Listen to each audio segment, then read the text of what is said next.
Apa Mbak yang menarik? Pakai mic. Apa yang mau kita bahas dari halaman 69 alinea 3?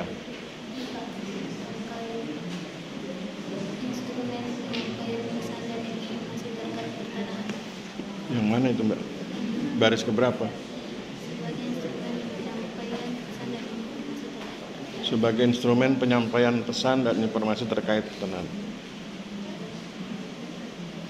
Peran penting komunikasi toh. Mohon perhatian mahasiswa sekalian, ini ada menurut Mbak Amelia ya. Menurut Mbak Amelia ada kalimat yang penting, yaitu kondisi ini semakin membuktikan peran penting komunikasi perangkat desa Cepoko dengan petani sebagai instrumen penyampaian pesan dan informasi terkait pertanahan. Jadi kira-kira Mbak Amelia tertarik dengan komunikasi perangkat desa. Terus apanya Mbak yang mau kita bahas? Komunikasi perangkat desa itu apanya yang mau kita bahas?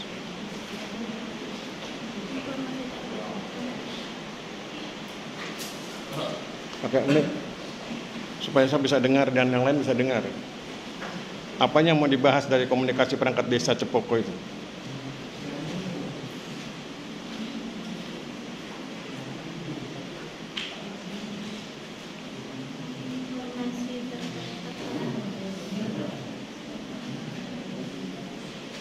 Informasi terkait pertanahan, apanya yang menarik? Oke ya, saya baca ulang ya. Dengan demikian, kesediaan pada petani desa Cepoko menyiapkan alat bukti dan menemukan bukti lapangan merupakan salah satu tanda bagi keberhasilan perangkat desa Cepoko dalam membina para petani. Jadi dalam cerita ini itu kan bicara tentang penyiapan alat bukti. Nah, untuk menyiapkan alat bukti itu, transmisi nilai-nilai pertanahan itu awalnya dari petugas pertanahan ke perangkat desa. Kemudian perangkat desa menyampaikannya ke masyarakat, dalam hal ini petani. Kemudian nanti yang melaksanakan petani, menyiapkan alat bukti dan menemukan bukti-bukti lapangan. Nah, ketika petani menyiapkan alat bukti, menemukan bukti lapangan, berarti itu sudah dianggap sebagai keberhasilan perangkat desa dalam berkomunikasi dengan petani, dan itu berarti juga keberhasilan transmisi nilai-nilai pertanahan dari petugas pertanahan kepada perangkat desa. Jadi itu kan dioper-oper ya, dari petugas pertanahan kepada perangkat desa, dari perangkat desa ke masyarakat. Kalau kemudian masyarakat mengerjakan, berarti perangkat desanya berhasil mempengaruhi mereka, dan kalau ini berhasil, berarti petugas pertanahan berhasil melakukan transmisi nilai-nilai pertanahan.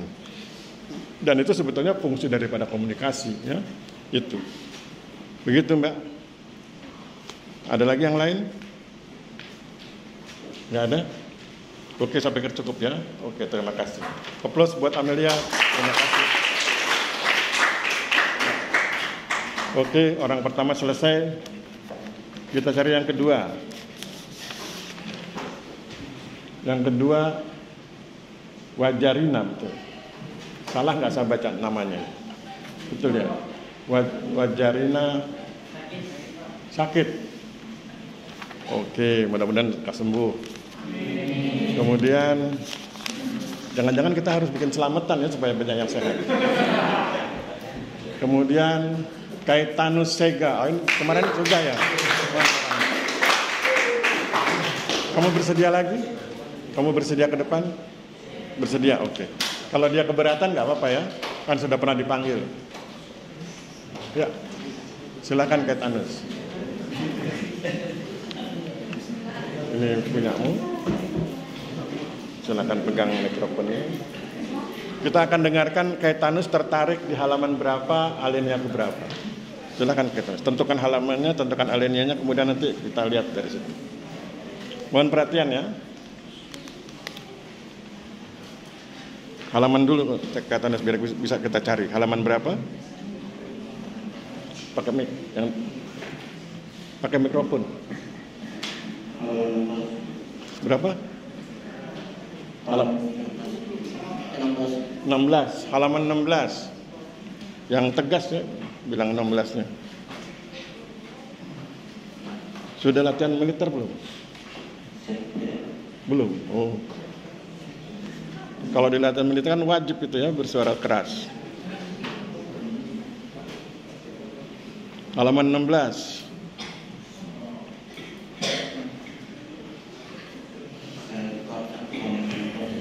Bentar, belum ketemu halamannya.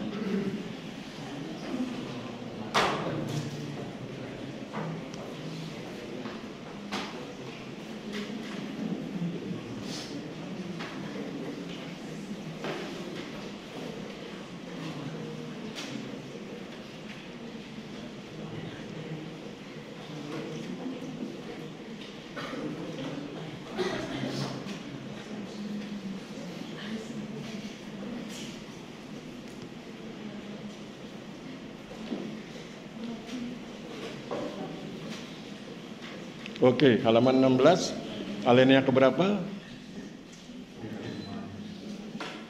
Alinea keberapa?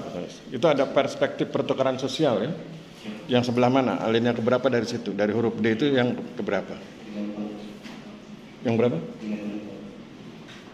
Alinea keberapa? Yang tegas, yang keras, alinea sekian. Kan cuma 1, 2, 3. Alinea 3? Iya.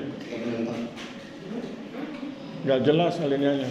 Maskermu buka aja ya, Tanes. Mungkin terganggu masker nggak? Kan itu alineanya nggak banyak itu. Kan huruf D alinea yang itu huruf D ya. Perspektif pertukaran sosial. Alinea 1 secara keilmuan. Alinea 2 beberapa peneliti. Alinea 3 namun demikian. Yang mana? Yang itu ada huruf D perspektif pertukaran sosial yang alinea awalnya itu secara keilmuan, kemudian yang alinea berikutnya beberapa peneliti, berikutnya namun demikian. Alinea keberapa? Jangan ganti halaman. Kita sudah fokus di halaman 16.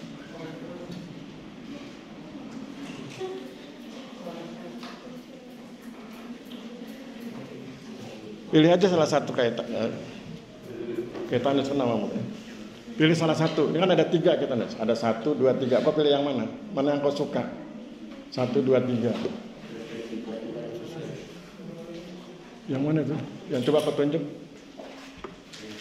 Oh, itu namanya alinea 1. Bilang saja alinea 1, supaya nggak rumit. Ya tuh. Hati-hati berkomunikasi, kan perbedaan sarjana dengan bukan sarjana itu di kemampuan berkomunikasinya ya. Baca Kaitanus. Mohon kita perhatikan ya, kita belajar dari beliau. Perspektif pertukaran sosial secara keilmuan tersedia paradigma sosiologi yang dimanfaatkan membahas transisi nilai-nilai pertahanan pada petani yang terdiri dari paradigma fakta sosial, paradigma definisi sosial, dan paradigma perilaku sosial. Paradigma ini seringkali dibuat sebagai paradigma baru yang memiliki presiden, yaitu paradigma integratif. Telah menjadi pengetahuan umum bahwa paradigma integratif menyatukan atau mengintegrasikan paradigma fakta sosial, paradigma definisi sosial, dan paradigma perilaku sosial. Oke, apanya yang mau kita bahas? Dari alinea ini apa yang mau kita bahas, Kaitanus? Apa yang membuat kamu tertarik pada alinea ini? Kenapa kamu pilih alinea ini begitu? Apa yang membuat kamu tertarik?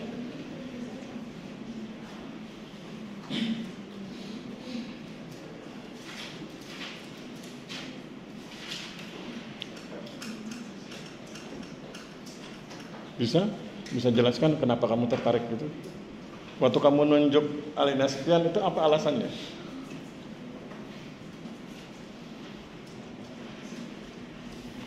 Alasannya karena paradigma integratif menentukan atau mengintegrasikan paradigma sosial.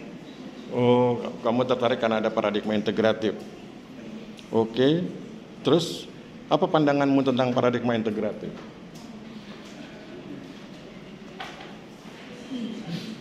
Kamu tertarik dengan paradigma integratifnya, toh? Apa pandanganmu tentang paradigma integratif? Kalau menjadi pengetahuan bahwa paradigma integratif menyatukan atau kamu berpandangannya sama seperti yang ada di teks ya, paradigma integratif menyatukan 3 paradigma itu. Terus apa hubungannya paradigma integratif yang kamu sukai ini dengan transmisi nilai-nilai pertanahan? Judul bukunya kan transmisi nilai-nilai pertanahan. Apa hubungannya paradigma integratif yang kamu sukai ini dengan transmisi nilai-nilai pertanahan? Bisa?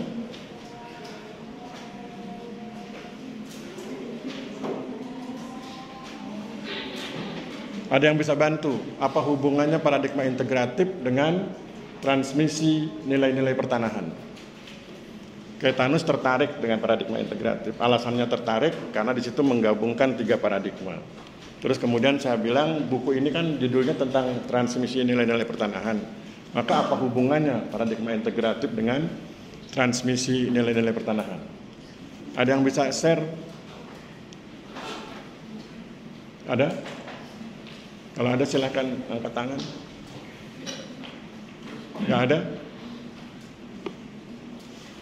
Bisa, Kaitanus? Kalau bisa bilang bisa, kalau enggak bilang enggak biar cepat. Pakai mikrofon, aku nggak dengar suaramu. Oh, ya. Oke ya. Jadi paradigma integratif itu kan memadukan semua paradigma. Maka kemudian ketika sudah masuk ke paradigma integratif, kita tidak lagi bicara tentang paradigma, tapi masuk ke dalam teori. Ketika bicara teori, maka semua teori ada di situ. Dari mulai teori yang struktural fungsional, sampai nanti teori yang masuk di paradigma definisi sosial, yaitu seperti paradigma, seperti teori interaksi simbolik. Kalau kemudian ditanya, apa hubungannya paradigma integratif dengan transmisi nilai-nilai pertanahan, maka paradigma integratif ini bisa digunakan untuk membedah transmisi nilai-nilai pertanahan. Maka semua teori yang ada di situ bisa digunakan untuk membedah. Seperti yang selalu saya contohkan, teori struktural fungsional bicara tentang sinergi. Ya, maka kemudian ketika bicara transmisi nilai-nilai pertanahan, bagaimana sinergi para pihak agar transmisinya sukses. Ya, itu struktural fungsional. Kalau konflik, bagaimana wewenang dan kekuasaan, sehingga kemudian transmisi nilai-nilai pertanahan bisa berjalan dengan baik. Kemudian apalagi? Yang teori pertukaran dan teori perilaku, konsep reward and punishment. Apa untungnya kalau transmisinya sukses dan apa ruginya kalau transmisinya tidak sukses? Apa untung dan ruginya kira-kira ketika transmisi nilai-nilai pertanahan itu sukses atau tidak sukses? Kemudian kalau teorinya pakai teori yang interaksi simbolik, misalnya bagaimana memaknai transmisi nilai-nilai pertanahan? Bagaimana memaknai value, memaknai nilai? Nilai itu bisa dimaknai sebagai suatu acuan kegiatan, bisa juga dimaknai sebagai sesuatu penghambat bagi sebuah kegiatan. Jadi itu hubungan antara paradigma integratif dengan transmisi nilai-nilai pertanahan. Gitu ya, Kaitanus? Oke, saya pikir cukup ya. Thank you, Kaitanus. Applause buat Kaitanus. Oke, terima kasih. Orang terakhir.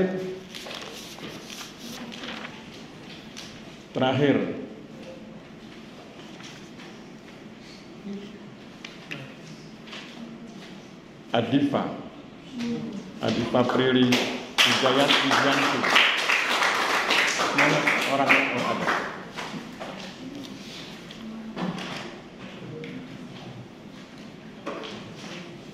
Ya. Silakan Mbak. Mikrofonnya. Halaman berapa, alinea ke berapa?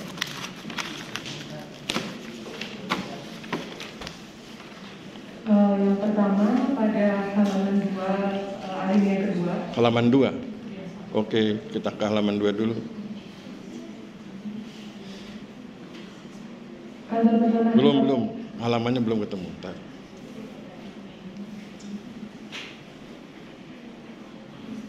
Halaman 2, alinea? Alinea ketiga, Pak. Alinea ketiga, kantor pertanahan? Iya, Pak. Oke, silakan baca, Mbak. Kantor Pertanahan Kabupaten Magetan perlu mempersiapkan substansi nilai-nilai pertanahan yang akan ditransmisikannya, seraya memperhatikan motif yang dimiliki para petani ketika menerima transmisi tersebut.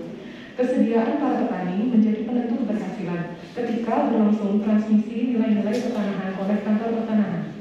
Asumsi dan keyakinan positif yang dimiliki petani atas nilai-nilai pertanahan merupakan dasar bagi hadirnya kesediaan petani yang kemudian mewujud dalam bentuk tindakan dan perilaku petani yang relevan dengan nilai-nilai pertanahan. Oke. Yang ingin saya tanyakan Bapak, mohon izin, bagaimana cara kantor pertanahan Kabupaten Magetan mempersiapkan substansi dari nilai-nilai pertanahan yang akan ditransmisikannya?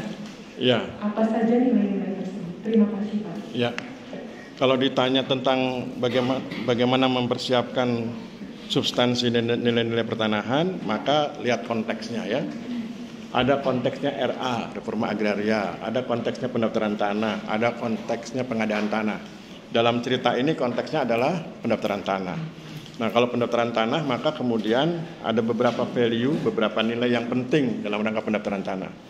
Mulai dari pengumpulan alat bukti, ya, kemudian kesediaan memasang tanda batas, kemudian kesediaan menghadiri pengukuran bidang tanah, kemudian kesediaan melihat pengumuman untuk mengetahui subjek objeknya barangkali ada yang salah, dan yang terakhir kesediaan menerima sertifikat.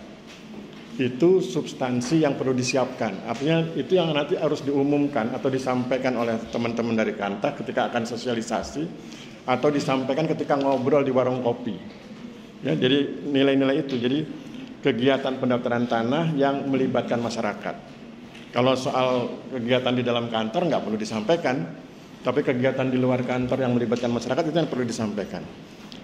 Menyiapkan alat bukti, kemudian memasang patok, menghadiri pengukuran, melihat pengumuman, dan bersedia menerima sertifikat. Itu poin-poin penting yang harus disampaikan.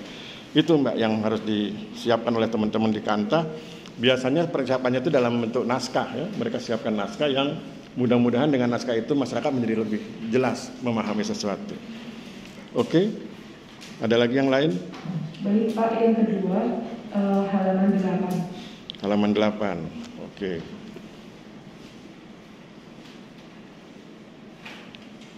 Pada alinea ketiga Pak. Halaman 8, alinea ketiga. Ya, untuk membuktikan. Oke, silakan dibaca. Untuk membuktikan tentang pentingnya modal sosial, Badarudin pada tahun 2008, halaman 6-7, mengungkapkan kunci sukses pebisnis Cina dalam tataran global yang antara lain disebabkan adanya dua hal yang dibangun sebagai modal sosial, yaitu pertama, sinyong atau kepercayaan yang berfungsi sebagai perangkat transaksi, kedua, guangxi atau hubungan pribadi yang berfungsi mereduksi biaya transaksi ketika hukum tidak dapat diandalkan. Yang ingin saya tanyakan Bapak terkait halaman 8 alinea ketiga, bagaimana guangxi atau hubungan pribadi dapat mereduksi biaya transaksi ketika hukum tidak dapat diandalkan? Seperti itu. Ya. Pengertian ketika hukum tidak dapat diandalkan adalah misalnya ketika ketentuan hukumnya itu sulit dipahami oleh masyarakat. Ketika ketentuan hukumnya sulit dipahami. Ketika ketentuan hukumnya itu sesudah bisa dipahami, ternyata persyaratannya terlalu berat. Nah, ketika persyaratannya terlalu berat, sebetulnya kan ada solusi persyaratan pengganti. Misalnya kalau nggak punya KTP, apa persyaratan penggantinya? Surat keterangan kepala desa. Nah, seringkali itu tidak diumumkan atau tidak disampaikan. Itu yang disebut sebagai ketika hukum tidak dapat diandalkan. Jadi teks hukumnya, kalimat hukum yang ada di teks itu seringkali kan sulit dipahami oleh para pebisnis. Sehingga kemudian mereka membutuhkan, kalau secara formal mereka butuh penasihat hukum. Secara informal mereka butuh sahabat yang bisa menjelaskan itu. Nah, persahabatan itulah yang kemudian membangun hubungan pribadi. Hubungan pribadi tidak harus dengan orang BPN, bisa aja dengan pengusaha lain yang sejenis, misalnya kalau dia pengusaha konveksi ya dengan pengusaha konveksi juga, tapi yang sudah paham tentang situasi hukum yang ada di wilayahnya begitu. Nah, ini yang dimaksud dengan guangxi, ya, hubungan pribadi. Karena dari situ nanti dia bisa belajar, misalnya belajar apa sih kiatnya menyelesaikan sebuah persoalan dengan tetap berdasarkan hukum. Meskipun ketika dilihat hukumnya begitu ya, tadi saya kasih contoh, harus sedia KTP, ternyata KTP-nya nggak ada, kemudian dia bikin pengganti KTP dan lain sebagainya. Jadi itu bicara tentang itu, ya, tentang hubungan pribadi. Nah, sinyong dan guangxi ini menjadi penting karena itu kunci sukses keberhasilan para pebisnis. Itu hasil penelitiannya dari Badarudin dan saya pikir itu oke ya kalau kita gunakan. Sinyong itu kepercayaan, bukan dalam pengertian mistis ya, bukan kepercayaan mistik begitu, tapi saling percaya, trust. Jadi ada kepercayaan masyarakat dengan BPN dan begitu juga sebaliknya, dan itu bisa membangun komunikasi yang baik. Nah, kalau kemudian kepercayaan masih ditambah dengan guansi, itu menjadi solusi untuk menyelesaikan persoalan dengan lebih cepat. Itu Mbak. Ya, jadi guansi itu dimaksudkan untuk mensiasati ketika hukum tidak dapat diandalkan. Tidak dapat diandalkan artinya tidak mudah dipahami, persyaratannya rumit, ya begitu. Oke, ada lagi yang lain?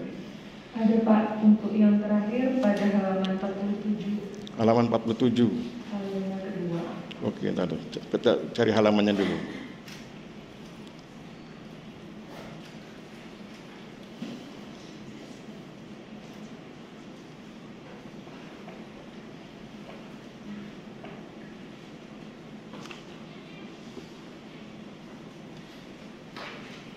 Oke, halaman 47 alinea kedua. Oleh karena itu, bawahnya Pak. untuk meyakinkan. Iya Pak. Oke, silakan dibaca. Untuk meyakinkan manfaat yang diperoleh oleh para petani atas tindakan dan perilaku petugas kantor pertanahan, Suharno, Ketua Gapoktan Cepoko Mulyo Desa Cepoko, kembali menjelaskan bahwa untuk urusan pertanahan, para petani mengikuti arahan pemerintah Desa Cepoko, termasuk dalam penggunaan jasa PPAT, yaitu PPAT yang telah bekerja sama dengan pemerintah desa. PPAT ini terbukti aktif dalam mengurus sertifikat hak atas tanah dan hal-hal lain yang berkaitan dengan hak milik petani. Bahkan PPAT tersebut memberikan pelayanan jemput bola dalam melayani kebutuhan para petani di bidang pertanahan. Suharno kemudian menyatakan bahwa oleh karena urusan pertanahan sudah dianggap lancar, maka diskusi di Gapoktan dan kelompok tani lebih banyak tentang pertanian dan keuangan organisasi. Walaupun biasanya tetap saja diselingi dengan pertanahan, terutama bila ada anggota yang menjual atau memberi tanah. Pada konteks bacaan ini Pak, saya ingin bertanya, bagaimana mekanisme pelayanan jemput bola oleh PPAT yang telah dilaksanakan di Desa Cepoko Mulyo? Iya. Biasanya kan orang kalau ke PPAT itu misalnya jual beli, dia datang ke PPAT-nya. Ini dibalik, PPAT-nya yang datang ke penjual atau pembelinya. Jadi misalnya ada orang jual tanah, pembelinya datang, PPAT-nya diundang datang ke situ. Bukan penjual dan pembelinya datang ke kantor PPAT. PPAT-nya datang ke lokasi, bertemu dengan penjual, bertemu dengan pembeli, sekaligus konfirmasi wilayah ya, konfirmasi observasi tanahnya. Itu yang dimaksud dengan jemput bola. Jadi kadang-kadang PPAT-nya bisa ditelepon atau dihubungi, kemudian PPAT-nya datang. Itu pengertian jemput bola di level masyarakat di Cepoko itu Mbak. Baru sebatas itu ya. Izin Bapak, berarti PPAT tersebut ketika ada transaksi dihubungi oleh warga desa, kemudian datang ke desa ya Pak? Ya. Bukan PPAT itu berada di sekitar desa atau melakukan kontrol setiap hari untuk memberikan pelayanan? Ya, jadi PPAT-nya dihubungi datang ke desa. Bukan, kalau biasanya kan warga yang menjual dan membeli datang ke kantor PPAT gitu tuh. Terus kemudian dibacakan aktanya dan lain sebagainya, itu dilakukannya di lokasi yang menjual tanah. Bukan di kantor PPAT-nya. Itu pengertian jemput bolanya sebatas itu. Ya, menurut Bapak lebih efektif kalau misalnya PPAT jemput bola atau biasanya kita datang? Ini sebetulnya masalahnya masalah persaingan bisnis ya. Kalau PPAT-nya tidak jemput bola, masyarakat larinya ke Pak Camat. Pak Camat kan PPAT juga. Nah, jadi ini sebetulnya masalah marketing lah ya, teknik marketing agar kemudian dia bisa lebih eksis dalam menjalankan profesinya di desa itu. Dan menurut ceritanya Pak Suharno ini Suharno yang ini ya, bukan Suharno yang dosen ya, Suharno yang Gapoktan. Itu PPAT-nya hampir di semua desa di kecamatan itu begitu cara kerjanya. Dan Pak Camat kelihatannya nggak marah karena Pak Camat juga sibuk dengan pekerjaan yang lain. Jadi sudah sama-sama tahu lah begitu ya. Itu Mbak yang terjadi di lapangan. Baik Bapak, terima kasih banyak. Oke, cukup. Ya, terima kasih. Aplaus buat Mbak. Sebelum kita bubar, ada pertanyaan? Nggak ada? Kalau nggak ada, kita akhiri. Terima kasih. Ini pertemuan yang terakhir. Jadi Nanti kita ketemu lagi di semester 5 ya. Jadi semester 4 kita nggak ketemu. Semester 5 kita ketemu di mata kuliah metodologi penelitian. Kita akhiri. Wabillahi taufiq wal hidayah. Wassalamualaikum warahmatullahi wabarakatuh. Salam sejahtera buat kita semua. Terima kasih dan selamat sore.